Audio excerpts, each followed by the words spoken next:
ناظرین، اگر میری آواز آپ تک ابھی پہنچ رہی ہے تو یہ اس بات کی دلیل ہے کہ جب میں بولتا ہوں تو میری آواز پہلے ہوا میں ارتعاش پیدا کرتی ہے، اس کے بعد یہ لہروں میں تبدیل ہو کر مائکروفون میں جاتی ہے، جہاں ایکوپمنٹ کے ذریعے سے اس کو بجلی کی لہروں میں، الیکٹرو میگنیٹک ویوز میں تبدیل کیا جاتا ہے، اور پھر بالآخر یہ آپ کے ٹیلی ویژن سیٹ تک پہنچتی ہے۔ تو آج کا لیکچر ارتعاش، لہریں اور خصوصاً آواز کے بارے میں ہے۔ لہریں طرح طرح کی ہوتی ہیں۔ فرض کیجئے کہ آپ کسی پرسکون تالاب کے پاس کھڑے ہیں اور پھر آپ ایک پتھر اٹھا کر ادھر پھینکتے ہیں، تو وہاں سے پھر لہریں ہر طرف پھیلتی ہیں۔ یہ لہریں اپنے ساتھ انرجی پہنچاتی ہیں، تو جو اس تالاب کے اوپر چھوٹی موٹی چیزیں تیرتی ہیں وہ اوپر نیچے ہلنے لگتی ہیں۔ جو انرجی اس پتھر نے پیدا کی وہ اب ان کے اوپر نیچے جانے میں تبدیل ہو گئی۔ گویا کہ لہریں انرجی پہنچانے کا ایک ذریعہ ہے۔ انرجی لہروں کے ذریعے سے ٹرانسمٹ تو ہوتی ہے، ایک جگہ سے دوسری جگہ جاتی ہے، لیکن وہ ذرے، وہ پارٹیکلز جو ایک جگہ پہ ارتعاش کرتے ہیں، وہ خود ایک جگہ سے دوسری جگہ تک نہیں پہنچتے۔ مثال کے طور پر آپ کو یاد ہوگا کہ سن 2004 کے آخر میں ایک زبردست سونامی پیدا ہوا تھا، سونامی لہر انڈونیشیا کے نزدیک۔ اب وہاں ایک زلزلے کے نتیجے میں پانی اوپر اور نیچے گیا۔ یہ انرجی افریقہ اور سری لنکا تک پہنچی، لیکن وہ پانی کے ذرے وہیں تھے، انڈونیشیا کے پاس ہی تھے، یہ اوپر نیچے حرکت کرتے رہے، لیکن وہ حرکت یعنی کہ وہ انرجی بالآخر ہزاروں میل دور تک پہنچی۔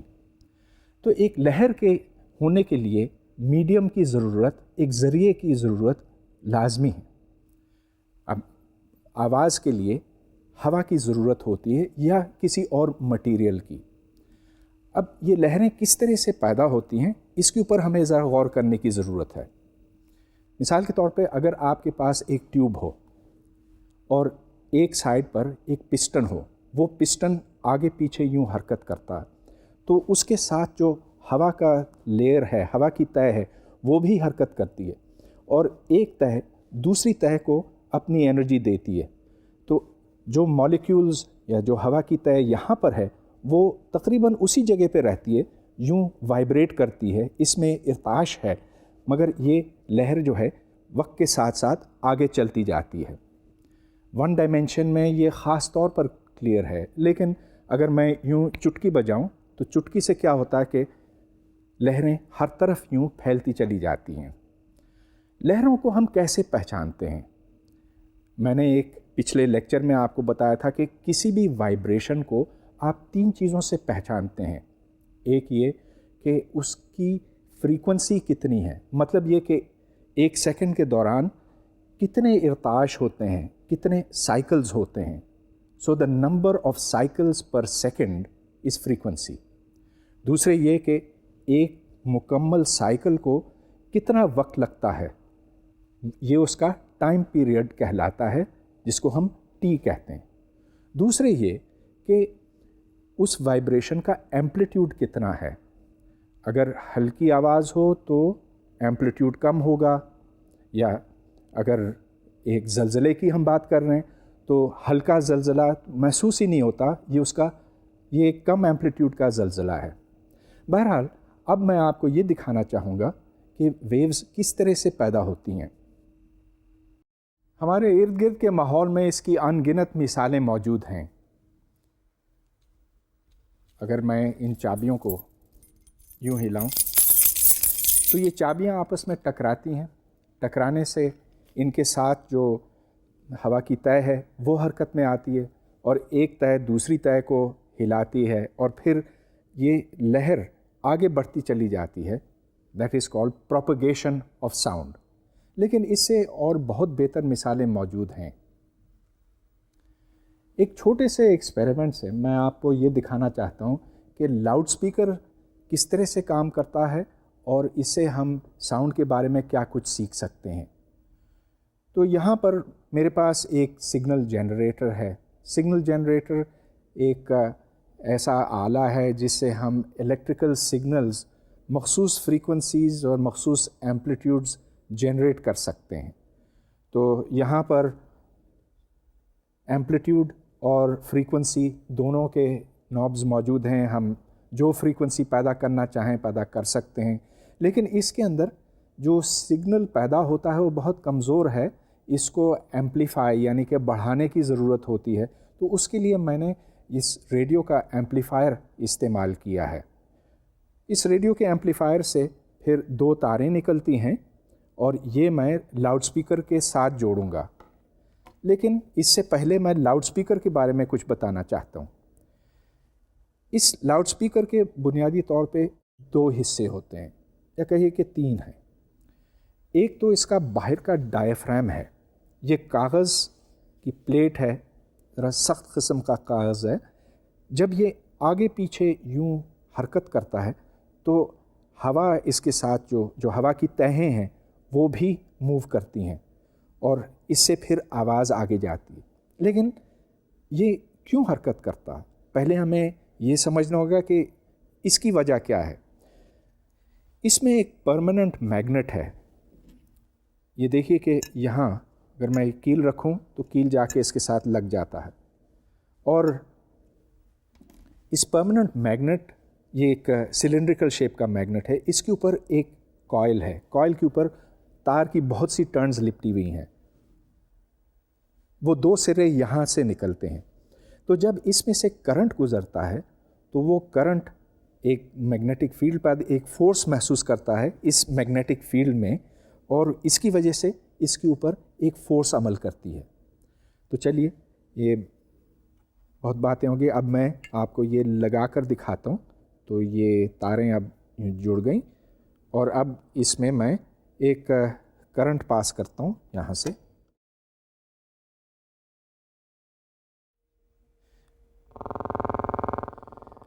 میں اس کی آواز کنٹرول کر سکتا ہوں 2 طرح سے۔ ایک تو اس کا ایمپلیٹیوڈ مجھے کنٹرول کرنا ہوگا۔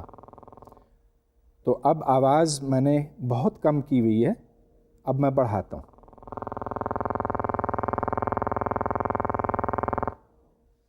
پھر بڑھاتا ہوں۔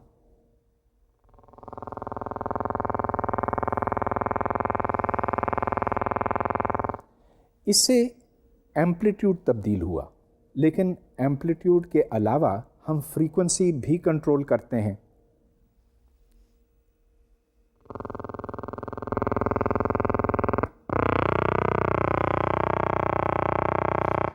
اب میں فریکوینسی مسلسل بڑھاتا جاؤں گا۔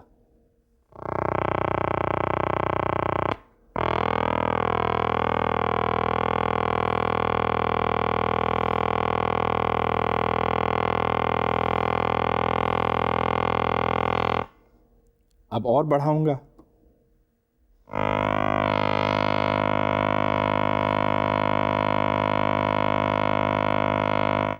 اور اب گھٹاؤں گا۔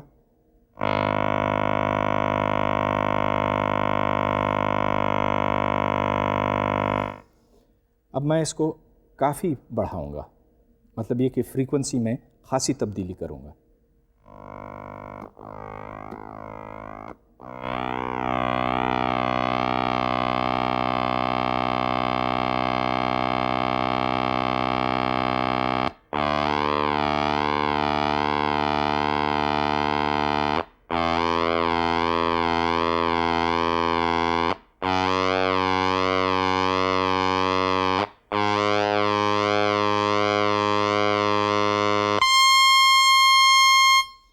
اب یہ فریکوینسی میں اگر بڑھاتا چلا جاؤں تو یہ آخر 15 کلو ہرٹز پر پہنچے گی۔ 15 کلو ہرٹز کے بعد یا 20 کلو ہرٹز کے بعد ہم سن نہیں سکتے۔ بہرحال اس کو تھوڑا سا اور پہنچاتا ہوں آگے۔ اب یہ ہماری سماعت سے باہر ہے، ایک ہلکی سی آواز آ رہی ہے، لیکن یہ شاید آپ تک نہیں پہنچ پا رہی۔ بہرحال یہ واضح کرتا ہے کہ ہم ایمپلیٹیوڈ اور فریکوینسی جنریٹ کر سکتے ہیں یہاں پہ. مگر ایک اور دلچسپ بات میں آپ کو دکھانا چاہتا ہوں جس سے یہ واضح ہوگا کہ ہم اصل میں یہاں پہ وائبریشنز پیدا کر رہے ہیں. دیکھیں نا, یہ بات تو اس وقت تک واضح نہیں ہے کہ یہ ویوز ہیں جو ہم تک پہنچ رہے ہیں, کوئی چیز یہاں ایکچولی حرکت کر رہی ہے, لیکن اب یہ بات کلیئر ہو جائے گی. تو میرے پاس یہ کچھ پیلٹس ہیں, وہ میں اس کے اوپر, اس ڈائفرام کے اوپر ڈالتا ہوں, اور اب میں اس کا والیوم بڑھانے والا ہوں, اس کا ایمپلیٹیوڈ بڑھانے والا ہوں. تو دیکھیے گا کہ یہ کس طرح سے رسپونڈ کرتے ہیں.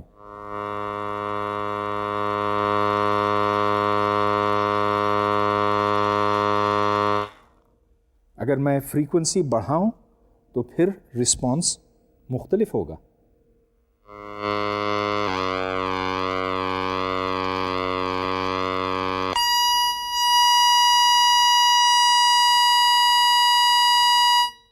جب فریکوینسی بہت زیادہ ہوتی ہے تو اس وقت ان کو اتنا وقت نہیں ملتا کہ یہ اوپر جائیں اور واپس آئیں, کیونکہ یہاں ایک طرح کا ریزوننس ہے. یہ اس وقت سب سے زیادہ رسپونڈ کریں گے جب اسپیکر اوپر اور نیچے ٹھیک اس وقت اتنا وقت لگاتا ہے کہ جتنا وقت اس کو اوپر اور نیچے جانے میں لگتا ہے. مطلب یہ کہ جب پیلٹ کی ریزوننس فریکوینسی اور ڈائفرام کی فریکوینسی برابر ہوں گے تب یہ سب سے زیادہ اچھلے گا. تو میں اب دوبارہ اس کو لو فریکوینسی کے اوپر لاتا ہوں.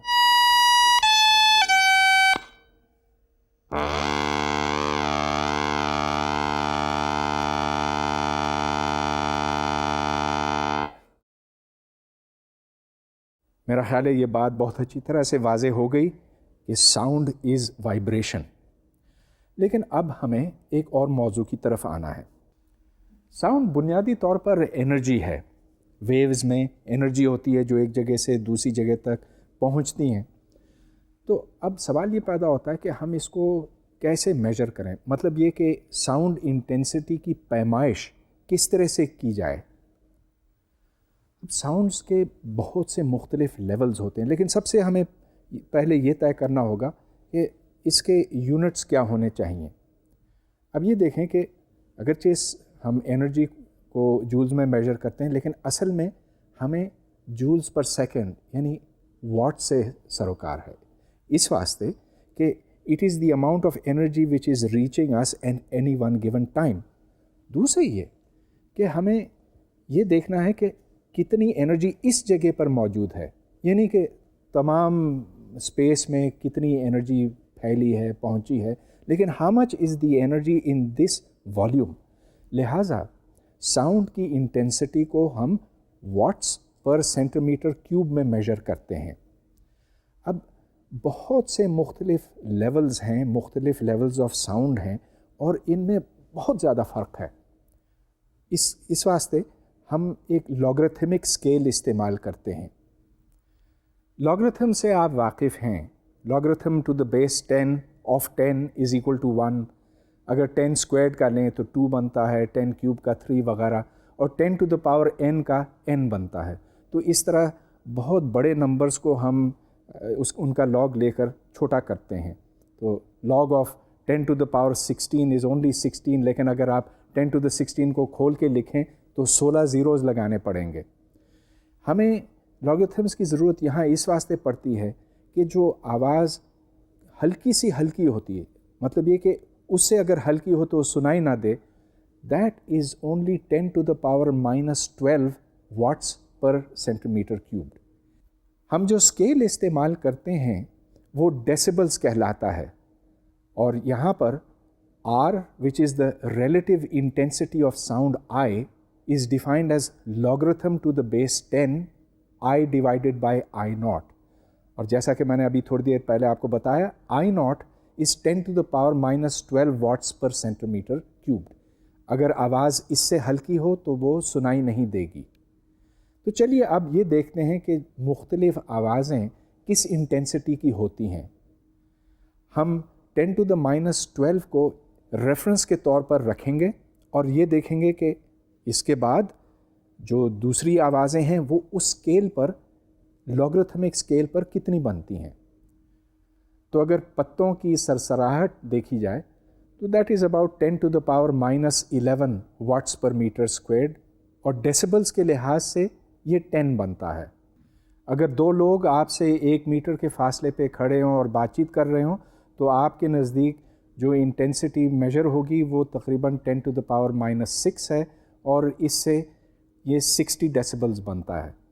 لیکن اگر آپ 1 میٹر کے فاصلے پر کسی پریشر ہارن کے نزدیک کھڑے ہوں تو پھر یہ 90 ڈیسیبلز ہوتا ہے، اور اگر یہ اس سے تجاوز کر جائے تو پھر آپ کے کانوں کو نقصان پہنچنے کا اندیشہ ہوتا ہے.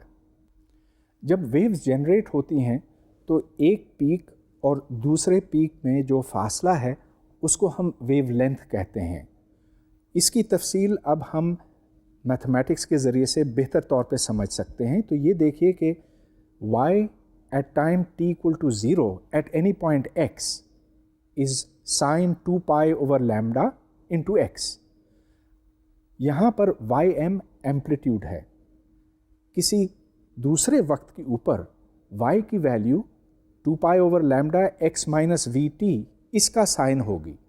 اب یہ ویو آگے چلتی جا رہی ہے اور 1 سیکنڈ کے اندر یہ فاصلہ v طے کرتی ہے، جس کا مطلب یہ کہ ٹائم t میں یہ فاصلہ vt طے کرتی ہے. تو یہ ویوز آگے کی طرف جا رہی ہیں at speed v. v is the velocity of sound. اب یہ بالکل واضح ہے کہ ٹائم t کے اندر ایک آسیلیشن پورا ہوتا ہے، اور اس ٹائم میں ویو آگے بڑھتی ہے بائی v انٹو t. لہٰذا لیمڈا جو ویو لینتھ ہے that is v into t. Frequency is 1/time. یہاں پر میں نے فریکوینسی کو نیو لکھا ہوا ہے، سو نیو از 1/time. اور اب y of xt can be written as sin 2 pi x over lambda minus t over t. Lambda کو آپ چاہیں تو فریکوینسی کی ٹرمز میں لکھ لیں پچھلی ایکویژن سے. ہم عام طور پر 2 اور کوانٹیٹیز انٹروڈیوس کرتے ہیں، k اور اومیگا.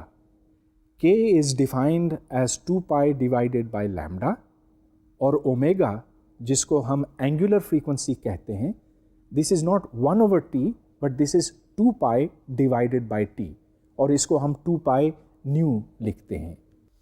میں نے جب آپ سے آسیلیشنز کی بات کی تھی اس وقت ریزوننس کو تفصیل سے ڈسکس کیا تھا. تو یاد رہے کہ وہاں ہم نے یہ دیکھا تھا کہ اگر کوئی آسیلیٹر ہو اور اس آسیلیٹر کو ہم کسی ایکسٹرنل فورس سے ڈرائیو کرتے ہیں تو اس وقت میکسیمم رسپانس ملتا ہے جب ڈرائیونگ فریکوینسی ریزوننس فریکوینسی کے نزدیک ہوتی ہے، اور ٹھیک جب اس کے اوپر ہوتی ہے تو سب سے زیادہ رسپانس ملتا ہے. یہ بات ہم میوزیکل انسٹرومنٹس میں ہر جگہ دیکھتے ہیں. تو مثال کے طور پر یہاں میرے پاس ایک گٹار ہے. اب اس گٹار میں مختلف سٹرنگز ہیں اور ان کی موٹائی مختلف ہے. یہاں سب سے موٹی سٹرنگ تار لگائی گئی ہے، اور یہاں یہاں نسبتاً ایک پتلی تار ہے، اور سب سے پتلی تار یہاں پر ہے. اس میں ایک تناؤ ہے، ایک کھچاؤ ہے، اور وہ ہم یہاں سے ایڈجسٹ کر سکتے ہیں. تو مختلف تاروں میں ہم مختلف ٹینشن ڈالتے ہیں ان چابیوں کو کھینچ کر. اب یہاں ہر تار ایک سرے پہ یہاں بندھی ہوئی ہے، اس پوائنٹ پر سے یہ ہل نہیں سکتی، تو اس کو ہم نوڈ کہتے ہیں. یہ پوائنٹ بھی نوڈ ہے، مطلب یہ کہ ایمپلیٹیوڈ آف آسیلیشن اس جگہ پہ اور اس جگہ پہ 0 ہے. تو درمیان میں ایمپلیٹیوڈ کچھ بھی ہو سکتا ہے. اب یہ کس شیپ میں آسیلیٹ کرتا ہے یہ ڈیپینڈ کرتا ہے کہ اس کو کس طرح سے ایکسائٹ کیا جاتا ہے. گٹار میں 2 اور باتیں ہیں جن کو ہمیں سمجھنا ہوں گی. ایک تو یہ کہ اس کی ایک باڈی بنی ہے، اور وہ باڈی ایک خاص شیپ کی ہے. وہ شیپ اس لیے رکھا جاتا ہے کہ اس کے اندر ایک ہوا کا کالم ہے، تو اس میں ایک خالی جگہ ہے، وہاں بھی ریزوننس پیدا ہوتا ہے. جب تار اس کو ہلاتی ہے، اس باڈی کو ہلاتی ہے، تو اس کے اندر جو ہوا ہے، ہوا کے اندر آسلیشنز پیدا ہوتی ہیں۔ اب چلیے میں اس کو یوں اس پک کے ساتھ یوں ایکسائٹ کرتا ہوں۔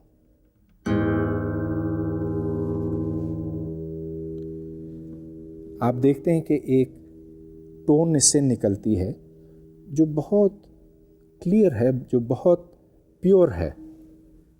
پھر سے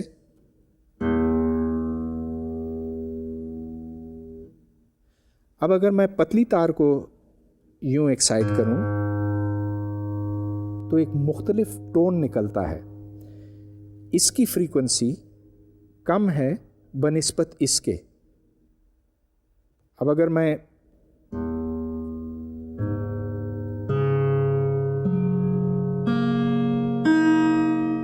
مختلف تاروں کو چھوتا جاؤں تو مختلف ٹونز نکلتے ہیں۔ ایک تار آسیلیٹ کرتی ہے with a frequency that is proportional to the square root of the tension divided by the mass per unit length۔ تو موٹی تار میں mass per unit length زیادہ ہوتا ہے۔ اگر میں ٹینشن یوں چینج کروں تو دیکھیں کہ فرق کیا پڑتا۔ پہلے میں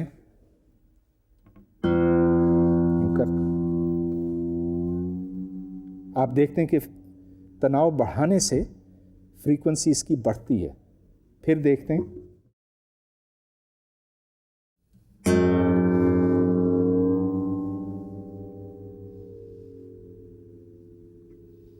اب ایک دوسری تار کو چھیڑتا ہوں۔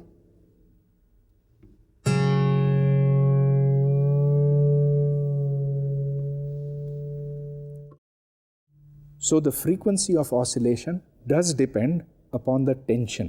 اصل میں اسکوائر روٹ آف ٹینشن، وہ اس لیے کہ اس میں جو اسپیڈ آف ساؤنڈ ہے اس تار میں یا اس تار میں یا اس تار میں، the speed of sound is equal to the square root of T divided by رو۔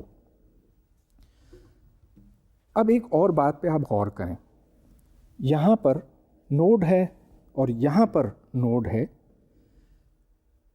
اور اگر اس کو میں یہاں پر یوں ایکسائٹ کروں تو ایک آواز نکلتی ہے، لیکن اگر میں اس کو ادھر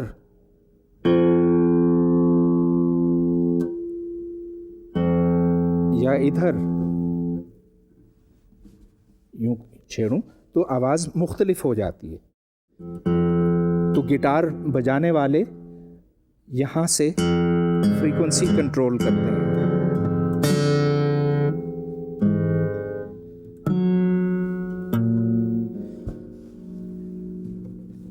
گویا کہ لینتھ بدلنے سے فریکوینسی بدلتی ہے، لیکن ایک اور بات ہے، گٹار کی ہر تار سے ایک نہیں کئی فریکوینسیز نکلتی ہیں۔ اب اگر ایک سنگل فریکوینسی نکلے تو اس کو پیور ٹون کہتے ہیں، تو یہاں پر پیور ٹون نہیں، مختلف فریکوینسیز نکلتی ہیں۔ اب اگر مختلف فریکوینسیز موجود ہوں تو پھر میتھمیٹکس کے حوالے سے ہمیں کچھ باتیں سمجھنے کی ضرورت ہے۔ اس کا میں پہلے بھی ذکر کر چکا ہوں کہ مثلا آپ کے پاس ایک سائن ویو ہو، اس میں آپ ایک دوسری سائن ویو شامل کریں، دوسری فریکوینسی کی سائن ویو شامل کریں کسی مختلف ایمپلیٹیوڈ کے ساتھ، تو جو چیز بنتی ہے وہ نہ سائن کے برابر نظر آتی ہے اور نہ ہی کوسائن کے۔ یہ کوئی زیادہ مختلف قسم کی چیز ہے جو پیریوڈک تو ضرور ہے، لیکن اس کی شیپ جو ہے وہ عجیب و غریب ہے۔ تو اس کی کئی مثالیں آپ کے سامنے اب پیش کی جائیں گی۔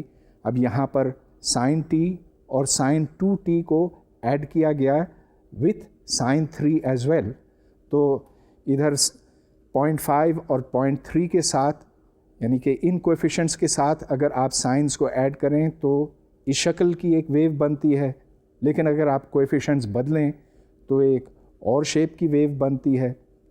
یہی چیز آپ کوسائن ویو کے ساتھ دیکھتے ہیں۔ Just keep adding different cosine waves of different frequencies with different amplitudes. اب مزے کی بات یہ ہے کہ آج سے کوئی 200 سال پہلے جوزف فوریر نے یہ کہا کہ اگر کوئی سی بھی ویو ہو، اس کی شیپ ایسی ویسی جس طرح سے بھی ہو، اس کو آپ کھول سکتے ہیں ان سائنز اینڈ کو سائنس، اس کو فورئر انالیسس کہتے ہیں۔ اب میں آپ کو یہ باتیں اپنے کمپیوٹر پہ دکھانا چاہتا ہوں۔ میرے پاس ایک بہت اچھا سافٹ ویئر ہے۔ اس سافٹ ویئر کا مقصد ہے کہ مختلف موسیقی کے آلات کو ٹیون کیا جائے۔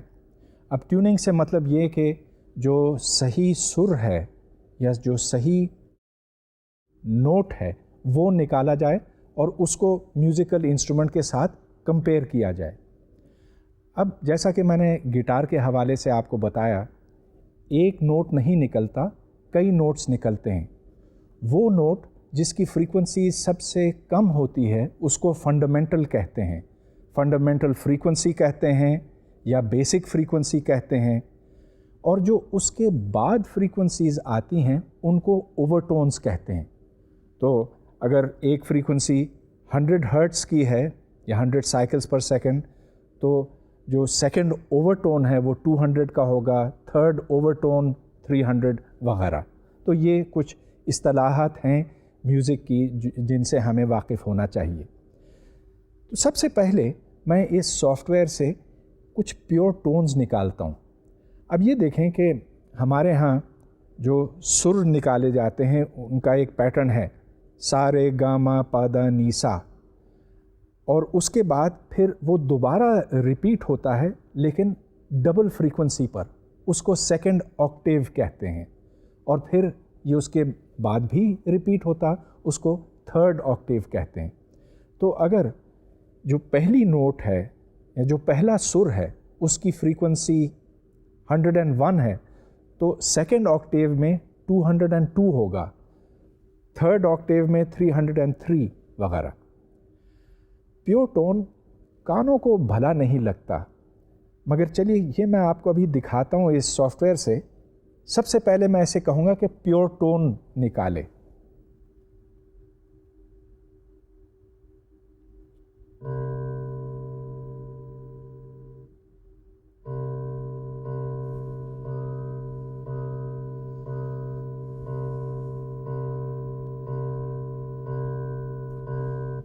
یہ ٹون 65.4 ہرٹز کا تھا اور یہ بالکل پیور تھا۔ اس کا اندازہ آپ کو یوں ہو سکتا ہے کہ یہاں پر 0 سینٹس لکھا ہے اور یہ C2 نوٹ ہے، مطلب یہ کہ دس از جیسے ہمارے ہاں سا ہوتا ہے تو یہ سا ہے۔ اب میں سیکنڈ آکٹیو پہ جاتا ہوں۔ سیکنڈ آکٹیو پہ دیکھیے،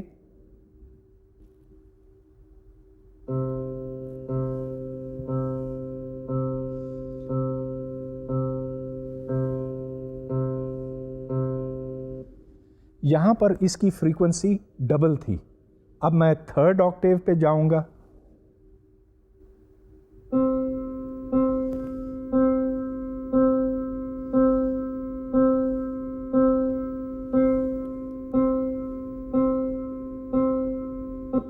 اور آخر میں فورتھ آکٹیو۔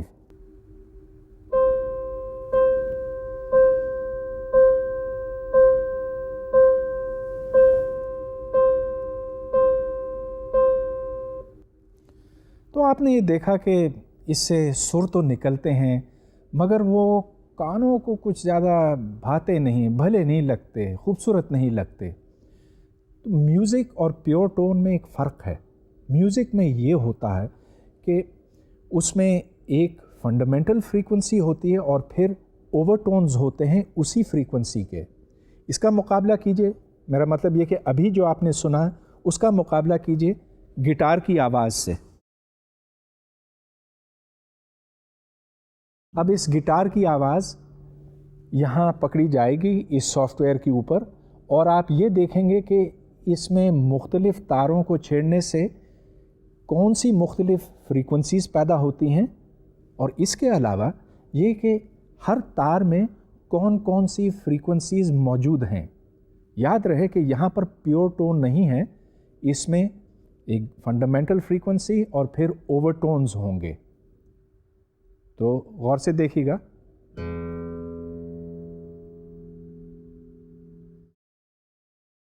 پھر سے دیکھیں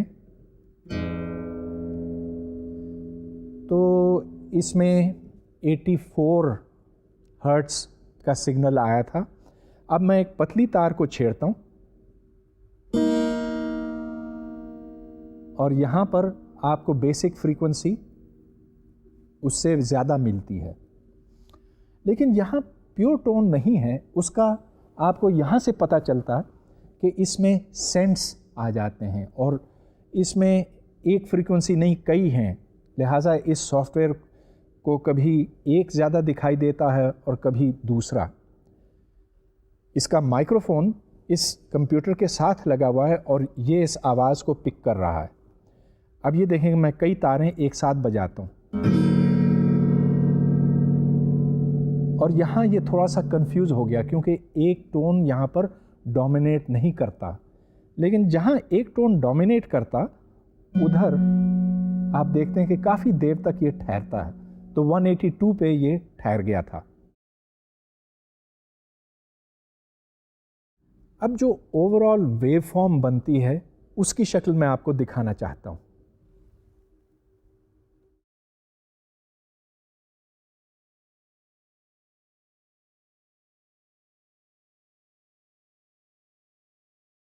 تو یہاں پر جب یہ تار کھینچوں گا دیکھیے گا کہ کیا ہوتا.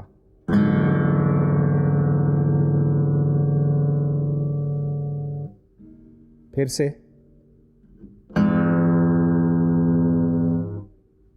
اب میں یوں کروں گا کہ اس سافٹ ویئر سے کہوں گا کہ ایک ٹائم پر اس ویو فنکشن اس ویو کو یہ فریز کر لے.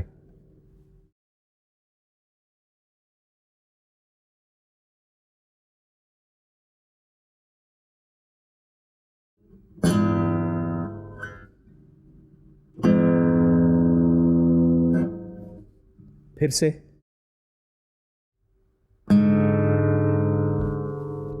اب آپ کے سامنے ایک ویو ہے. یہ نہ سائن معلوم ہوتی ہے اور نہ ہی کوسائن. وہ اس لیے کہ اس کے اندر بہت سے ہارمونکس شامل ہیں، اور جیسا کہ میں نے آپ کو میتھمیٹکلی دکھایا تھا، جب آپ کئی مختلف فریکوینسیز کی سائنز یا کوسائن ویوز کو ایڈ کرتے ہیں تو اس کے نتیجے میں جو ویو بنتی ہے اس کی شکل و صورت نہ سائن کی ہوتی ہے نہ کوسائن کی، کچھ بھی ہو سکتی ہے. پھر بھی یہاں پر ایک پیریوڈیسٹی ہے، مطلب یہ کہ اگر آپ اس ویو کی شکل دیکھیں تو یہ ریپیٹ ہوتی ہے، کچھ دیر کے بعد ریپیٹ ہوتی ہے. کتنی دیر کے بعد؟ یہ اس کی فنڈامنٹل فریکوینسی کے اوپر ہے. تو یہاں موٹی تار چلانے سے فنڈامنٹل فریکوینسی کم ہوگی اور پتلی تار سے سب سے زیادہ. یہی چیز میں آپ کو اب ایک دوسرے ایسپیکٹ کے حوالے سے دکھاتا ہوں. تو یہاں پر ایک ہارمونک انالیسس کیا جائے گا جہاں آپ کو یہ بتلایا جائے گا کہ ہر ہارمونک کی کتنی مقدار ہے. تو جب میں نے آپ کو پہلے مختلف سائنز ایڈ کر کے دکھائے تھے، اب یہ کمپیوٹر وہی کام کرے گا لیکن اس کی آواز دیکھ کر بتلائے گا کہ sine of the first frequency کا کویفیشنٹ کتنا ہے، دوسری کا کتنا ہے، تیسری کا کتنا ہے. اور یہ ڈیسیبلز کے حوالے سے آپ کو ڈیسیبلز کی ڈیفینیشن یاد ہوگی. It is 10 log of the intensity divided by the threshold intensity I0. تو ہر موڈ کا، ہر فریکوینسی یا ہر اوور ٹون کا ایک انالیسس یہاں کیا جا رہا ہے جس کو اب ڈیسیبلز کی شکل میں دکھایا جائے گا. تو دیکھتے ہیں.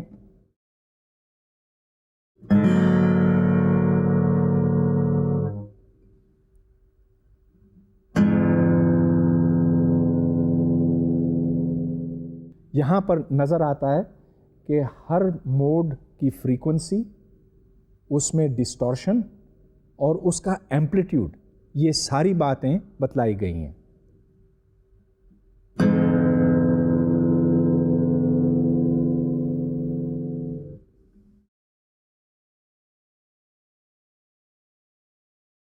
اس سافٹ ویئر کا ایک اور بہت دلچسپ پہلو یہ ہے کہ اس کو ہم ہر ایک وقت کے اوپر فوریر اینالائز کر سکتے ہیں. مطلب یہ کہ جو بھی آواز اس کے مائکروفون میں داخل ہوتی ہے مختلف ٹائمز کے اوپر اس کے فوریر کویفیشنٹس ایک گراف کی شکل میں دکھائے جاتے ہیں. تو یہاں دیکھیے جب میں بولتا ہوں تو اسکرین کے اوپر ایک گراف آ جاتا ہے اور یہ وقفے کے بعد آتا ہے. اس کی وضاحت سب سے پہلے میں یوں کروں گا. اب تھوڑی دیر خاموشی، پھر میں تالی بجاؤں گا.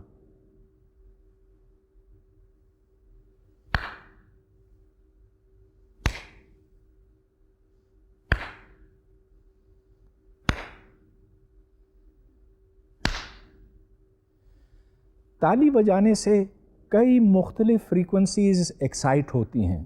مطلب یہ کہ جس کمرے میں میں موجود ہوں وہاں کئی مختلف فریکوینسیز موجود ہیں، ریزوننسز موجود ہیں اور وہ تقریباً ساری ایکسائٹ ہوتی ہیں. یہ دیکھیں کہ ادھر کوئی ایک فریکوینسی کے اوپر زور نہیں ہے.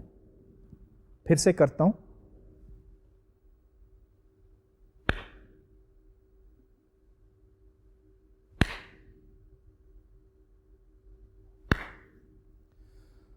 اور جب یوں کرتا ہوں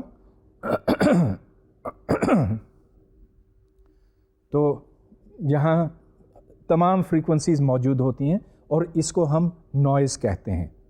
تو نوائز میں یہ ہوتا ہے کہ کوئی پیٹرن نہیں ہوتا. اگر اس کے فوریر کویفیشنٹس دیکھے جائیں تو وہ تقریباً تمام موجود ہوتے ہیں. تھوڑا سا فرق ادھر یا ادھر ہو سکتا ہے، لیکن یہ میوزک کے بالکل برعکس ہے. دیکھیے اگر میں گنگناؤں تو پھر کیا ہوتا ہے.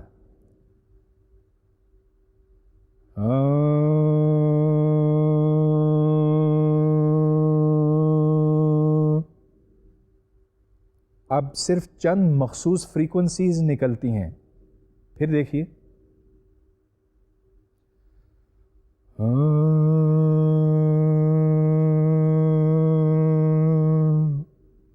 صرف چند مخصوص فریکوینسیز کیوں؟ اس کی وجہ یہ ہے کہ میرے حلق میں اور میرے پیٹ میں ہوا ہے اور یہ ہوا ہے جو وائبریٹ کرتی ہے. اس وائبریشن کی صرف چند مخصوص فریکوینسیز ہو سکتی ہیں اور یہ ہم ایک بہت سادہ ایکسپیریمنٹ سے معلوم کر سکتے ہیں. تو یہ ایک پین کا ڈھکنا ہے. اگر میں اس میں ہوا پھونکوں تو اس میں آسیلیشنز پیدا ہوں گی. دیکھیے ایک خاص ٹون نکلتی ہے.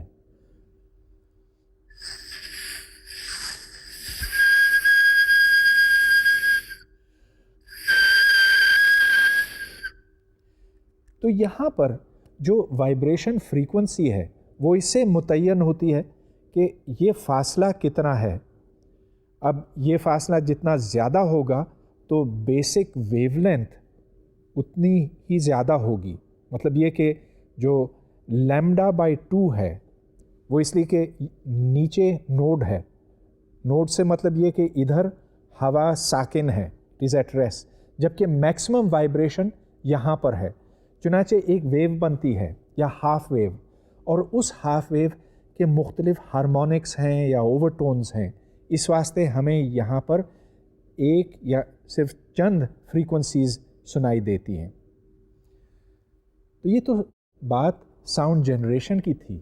ہم سنتے بھی ہیں اور ہمارے پاس ایک بہت اچھا آلہ ہے جس کو ہم کان کہتے ہیں. اور کان 10⁻⁻12 what's per centimetre cube اس لیول کی لو انٹینسٹی انرجی ڈیٹیکٹ کر سکتا ہے.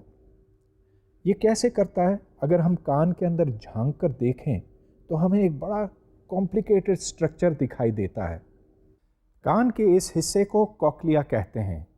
جب آواز کی لہریں کوکلیا کے اوپر پڑتی ہیں تو یہاں ارتعاش پیدا ہوتے ہیں جو بجلی کے ننھے ننھے جھٹکوں میں تبدیل ہو جاتے ہیں. کوکلیا کے مختلف حصے مختلف طرح سے وائبریٹ کرتے ہیں. الگ الگ سر الگ الگ ارتعاش پیدا کرتے ہیں. اور پھر موسیقی.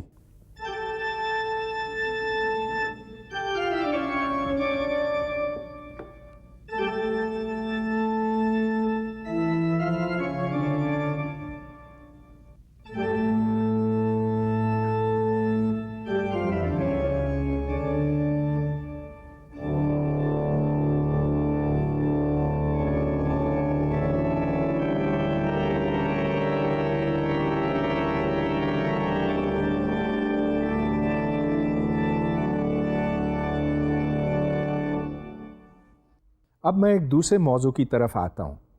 فرض کیجئے کہ یہاں پر کوئی آواز کا سورس ہے. یہ ایک لاؤڈ سپیکر ہو سکتا ہے جس میں سے ایک مخصوص فریکوینسی نکل رہی ہے اور آپ یہ آواز یہاں پر سن رہے ہیں.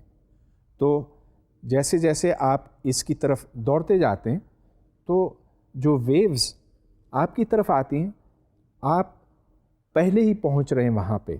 لہٰذا جو فریکوینسی آپ کو سنائی دے گی وہ مختلف ہوگی اگر آپ ساکن ہوں اور اگر آپ اس کی طرف جا رہے ہوں. اس کو ڈاپلر ایفیکٹ کہتے ہیں کیونکہ سب سے پہلے ڈاپلر نے یہ معلوم کیا تھا کہ وہ شفٹ ان فریکوینسی کتنی ہوتی ہے. تو اس کو اب ہم میتھمیٹکلی سمجھنا چاہیں گے. اس ڈائیگرام میں سورس ایٹ ریسٹ ہے، ساکن ہے، اور اس میں سے جو ویوز نکل رہی ہیں ان کی ویو لینتھ لیمڈا ہے. وہ شخص جو اس کی طرف دوڑ رہا ہے اس کی سپیڈ وی ناٹ ہے. اب یہ اگر دیکھا جائے کہ کتنی لہریں پہنچتی ہیں ایک ایسے آبزرور کو جو کھڑا ہے تو ان کی تعداد ہے v into T divided by lambda. ایسا کیوں ہے؟ وہ اس لیے کہ v اسپیڈ آف ساؤنڈ ہے اور ٹائم t میں یہ آواز v انٹو ٹی فاصلہ طے کرتی ہے. تو اتنے فاصلے میں کتنی ویو لینتھس آئیں گی یہ ڈپینڈ کرتا ہے کہ ہر ویو لینتھ کی سائز کتنی ہے. تو it is v into T divided by lambda. گویا کہ ٹائم t کے اندر اتنی ویو لینتھس موجود ہیں. اب اگر ایک شخص دوڑتا ہوا اس سورس کی طرف جا رہا ہے then the additional number of waves received by an observer moving towards the source with speed v naught in the same time is v naught into t divided by lambda. تو اس کا مطلب یہ بنا کہ جب آپ سورس کی طرف دوڑتے ہیں تو پھر کم وقت کے اندر آپ کو اتنی ہی ویوز ملتی ہیں یا ٹائم t کے اندر آپ کو زیادہ ویوز ملتی ہیں. یہاں تھوڑا سا آپ کو الجبرا کر کے سمپلیفائی کرنا ہوگا. رزلٹ یہ نکلتا ہے کہ نیو پرائم یعنی کہ جو فریکوینسی آپ سنتے ہیں nu prime is equal to nu, اور نیو وہ فریکوینسی ہے جو سورس ایٹ ریسٹ کی ہے، multiplied by 1 plus v naught over v. یہ فریکوینسی بڑھ گئی اس واسطے کہ 1 plus v naught over v 1 سے بڑا ہے. وی ناٹ پازیٹیو ہے، اور پازیٹیو اس لیے کہ ہم نے اس کو پازیٹیو بنایا. ہم نے یہ کہا کہ جب آپ سورس کی طرف جاتے ہیں تو وی ناٹ تب پازیٹیو ہوتا. اچھا فرض کیجئے کہ آپ سورس تک پہنچتے ہیں اور پھر آگے نکل جاتے ہیں تو پھر وی ناٹ نیگیٹو ہو گیا. اب فریکوینسی کم ہو جائے گی اور اس کی وجہ وہی ہے، مطلب یہ کہ اب آپ کو کم ویوز، آپ تک کم ویوز پہنچیں گی ٹائم ٹی کے اندر، لہٰذا اب فریکوینسی گھٹ جاتی ہے. تو اس کو ڈاپلر ایفیکٹ کہتے ہیں. یہاں ایک میڈیم ہے اور وہ میڈیم ہوا ہے، اس میڈیم میں اسپیڈ آف ساؤنڈ v ہے، اور اس واسطے یہ فرق پڑتا ہے کہ سورس ایٹ ریسٹ ہے کہ آبزرور ایٹ ریسٹ ہے. تو چلیے اب دوسرے کیس کی طرف جاتے ہیں جہاں سورس اب فکس نہیں ہے، سورس موو کر رہا ہے. اب یہ سورس مثال کے طور پہ ایک گاڑی ہو سکتی ہے. گاڑی آپ کی طرف آ رہی ہے اور آپ کھڑے ہیں. تو سب سے پہلے اس کی پکچر دیکھتے ہیں. یہاں پر سورس کی سپیڈ ہے وی ایس اور آپ کھڑے ہیں، your speed is 0، v naught is equal to 0. اور اب زیادہ ویوز پہنچ رہی ہیں آپ کے پاس کم وقت میں، اور اب اس کا چلیے حساب لگاتے ہیں. ہر ویو لینتھ کی قیمت کم ہو جاتی ہے by an amount v s divided by the frequency. گویا کہ اب جو ویو لینتھ ہے that is not equal to the speed of sound divided by the frequency. اب wavelength v over nu minus v s over v کے برابر ہے. وہ اس لیے کہ اب ویوز آ کر کمپریس ہو گئیں اور کم وقت میں آپ کو زیادہ ویوز ملیں گی ویو لینتھ کم ہونے کی وجہ سے. یاد رہے کہ wavelength multiplied by frequency is equal to the speed of sound, اور اسپیڈ آف ساؤنڈ تو فکسڈ ہے. یہاں پر ریلیٹیو موشن کی بات نہیں آتی, وہ اس لیے کہ دیر از اے فکسڈ ریفرنس فریم, اور وہ ریفرنس فریم فضا ہے, ہماری ہوا ہے جو زمین کے ساتھ فکسڈ ہے. ہاں اگر ہوا خود موو کر رہی ہو تو یہ ایک اور بات بنتی ہے, پھر آپ کو ہوا کے ریفرنس سے دیکھنا ہوگا, زمین کے ریفرنس سے نہیں. چلیے اس پرابلم کو مکمل کرتے ہیں. یہاں سے nu prime is equal to v divided by lambda, اور یہاں پر آپ لیمڈا کی ویلیو لگائیں بلکہ لیمڈا پرائم کی ویلیو لگائیں تو اس سے رزلٹ یہ نکلتا ہے کہ the shift in frequency, the new frequency nu prime is equal to the old frequency multiplied by v divided by v minus v s, جس کو آپ پھر وی کامن لے کر 1 over 1 minus v s over v لکھ سکتے ہیں.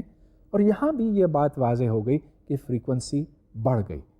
اچھا, جب وہ گاڑی آپ کے پاس سے گزر جائے گی تو اس کی فریکوینسی کم ہوتی ہوئی دکھائی دے گی, اور اگر سورس آبزرور کی طرف جا رہا ہو اور آبزرور بھی سورس کی طرف بھاگ رہا ہو تو پھر کیا ہوگا؟ مثال کے طور پہ ایک گاڑی آپ کی طرف آ رہی ہے اور آپ بھی گاڑی کی طرف دوڑ رہے ہیں, تو پھر جو نئی فریکوینسی ہوگی وہ ہم اسی طریقے سے حاصل کریں گے. مطلب یہ کہ انالیسس کا طریقہ بالکل وہی ہوگا, اور اس کا رزلٹ اب آپ کے سامنے ہے. دی نیو فریکوینسی, جس کو نیو پرائم لکھا گیا, this is the unshifted frequency یا old frequency multiplied by v plus v naught divided by v minus v s. تو اس میں دونوں باتیں شامل ہو گئیں.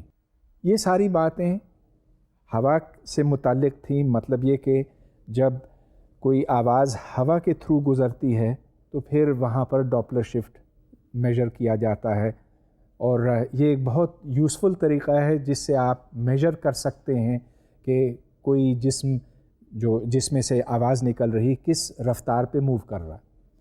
لیکن ایک اور ایپلیکیشن ہے جس کا میں صرف اس وقت ذکر ہی کروں گا, اور وہ ہے الٹرا ساؤنڈ کا. آپ نے دیکھا ہوگا کہ ڈاکٹرز آج کل اکثر اپنے مریضوں کو الٹرا ساؤنڈ کے لیے بھیجتے ہیں. تو وہ کیا چیز ہوتی؟ الٹرا ساؤنڈ دراصل آواز ہی ہے, ساؤنڈ ہی ہے. مطلب یہ کہ اس میں وائبریشنز ہیں. الٹرا ساؤنڈ از وائبریشنز, لیکن یہ vibrations not in air but in body tissue. تو ہمارے جسم کے اندر جو مختلف ٹیشوز ہیں, اور جو خون اور ہڈی اور جو جسم کے دوسرے کمپوننٹس ہیں, تو اس میں سے ساؤنڈ گزرتی ہے. اور جب گزرتی ہے تو مختلف سپیڈ سے گزرتی ہے, اس واسطے کہ مختلف حصوں کی ڈینسٹی مختلف ہوتی ہے. الٹرا ساؤنڈ کو الٹرا اس لیے کہتے ہیں کہ اس کی فریکوینسی 15-20 کلو ہرٹز نہیں ہے, بلکہ یہ کئی میگا سائیکلز ہے, کئی میگا ہرٹز ہیں. So it is ultra high frequency sound. اس کا فائدہ یہ کہ آپ بہت چھوٹی ڈسٹنسز دیکھ سکتے ہیں, لہٰذا اس سے ایک مکمل تصویر بنتی ہے جسم کے اندر جو کچھ ہے اس کی. تو الٹرا ساؤنڈ میں ایک سورس ہے جس سے ساؤنڈ ڈالی جاتی ہے, اور پھر وہاں سے جب وہ ریفلیکٹ ہوتی ہے تو وہ ایک مائکرو فون یا ایک آلے میں پکڑی جاتی ہے, اور پھر کمپیوٹر سے اس کا تجزیہ کیا جاتا ہے. اب ڈاپلر شفٹ کے حوالے سے میں صرف یہ بتاتا چلوں گا کہ اگر خون دوڑ رہا ہو رگوں میں تو پھر اس خون کی رفتار کا آپ اندازہ لگا سکتے ہیں ڈاپلر شفٹ کے ذریعے سے. ڈاپلر ایفیکٹ یا ڈاپلر شفٹ کی اور بھی بہت سی مثالیں میں آپ کو دے سکتا ہوں. ایک تو نیوی سے متعلق ہے. جب آپ کسی آبدوز کی سپیڈ جاننا چاہتے ہیں, ایک ایسی آبدوز جو زیر سمندر ہے, تو تو پھر ساؤنڈ ویوز بھیجی جاتی ہیں اس کی طرف. تو یہ بالکل ریڈار کی طرح ہے، لیکن یہاں پر آپ آواز کی لہریں ساؤنڈ ویوز بھیجتے ہیں اور وہ جا کر اس آبدوز کے ساتھ ٹکراتی ہیں، ٹکرا کر پھر واپس اس جہاز تک پہنچتی ہیں جہاں سے یہ بھیجی گئی تھیں. اب ساؤنڈ ویوز یہاں اس لیے استعمال ہوتی ہیں کیونکہ یہاں ریڈیو ویوز نہیں جا سکتی. ریڈیو ویوز کا کسی سب مرین تک پہنچنا بہت مشکل ہے، جبکہ ساؤنڈ ویوز بآسانی پہنچ سکتی ہیں. تو جب یہ وہاں پہنچتی ہیں اور یہ ریفلیکٹ ہوتی ہیں تو یہ انفارمیشن اپنے ساتھ واپس لے کر آتی ہیں کہ وہ آبدوز کس سمت میں کس رفتار پہ حرکت کر رہی ہے. یہ ورلڈ وار 2 کے دوران ڈسکور کیا گیا اور یہ آج بھی سب مرینز کو ڈیٹیکٹ کرنے کے لیے بہت کارآمد چیز ہے. تو آج کے لیکچر میں آپ نے ساؤنڈ کے مختلف پہلو دیکھے. اس میں بہت سی دلچسپ باتیں ہیں جن کا میں ذکر نہیں کر سکا. مجھے امید ہے کہ اگلے پروگرام میں، اگلے لیکچر میں اس کے اوپر پھر بات ہو سکے گی.